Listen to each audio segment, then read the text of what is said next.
Hey guys, welcome to our channel. So my name is Samhita. My name is Sahas. So in this vlog we are going to do an activity that is tie and dye. So tie and dye ki kavalsina items ఏంటంటే white cloth, turmeric powder లేదా beetroot powder లేదా కుంకుమ కూడా తీసుకోవచ్చు. So నేనైతే already white cloth మీద టై చేసి పెట్టుకున్నా. సో మనకి ఏ షేప్ అయినా తీసుకోవచ్చు, హార్ట్ షేప్, స్క్వేర్ షేప్ ఏదైనా. నేనైతే స్క్వేర్ షేప్ చూస్ చేసుకున్నా. ఎలా టై చేయాలంటే మనం చెనాస్ తీసుకోవాలి.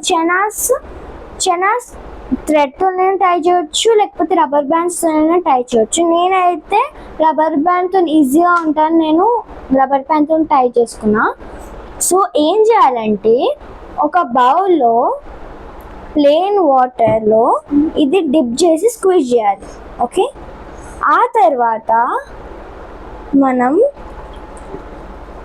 హాట్ వాటర్ తీసుకొని దాంట్లో నేనైతే టర్మరిక్ పౌడర్ చూస్ చేసుకుంటున్నా, ఎందుకంటే అది ఇంకా అవైలబుల్ ఉంటుంది కాబట్టి. సో హాట్ వాటర్లో దీన్ని డిప్ చేసి మళ్ళీ స్క్వీజ్ చేసి మళ్ళీ ఆరేస్తే మనకి ఒక షేప్ వస్తుంది. So let's start.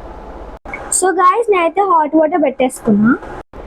సో ఇప్పుడైతే వాటర్ హీట్ అయిపోయింది. మనకి హాట్ వాటర్ చాలా హీట్ ఉండాలి, అప్పుడే మనకు కావాల్సిన షేప్ వస్తుంది.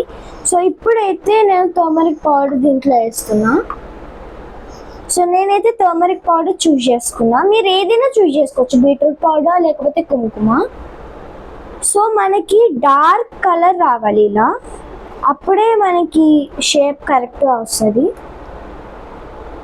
సో ఇప్పుడైతే ఇది ఆరిపోయినాక తీయచ్చు.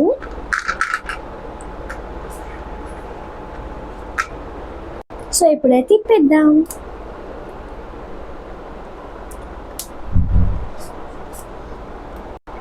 సో ఇప్పుడైతే ఇలా కలర్ వచ్చింది. ఇప్పుడైతే రబ్బర్ బ్యాండ్స్ ఇద్దాం. సో ఇప్పుడైతే స్క్వీజ్ చేసేసుకున్నాం. సో మీరు గట్టిగా స్క్వీజ్ చేసుకోవాలి వాటర్ పోయే వరకు. సో ఇప్పుడైతే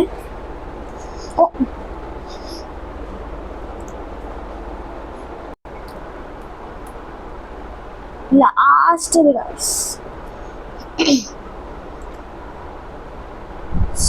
సో గాయ్స్ ఇదైతే ఫైనల్ లుక్. చాలా బాగుంది guys. So by guys, see you all. So guys, I'm very excited.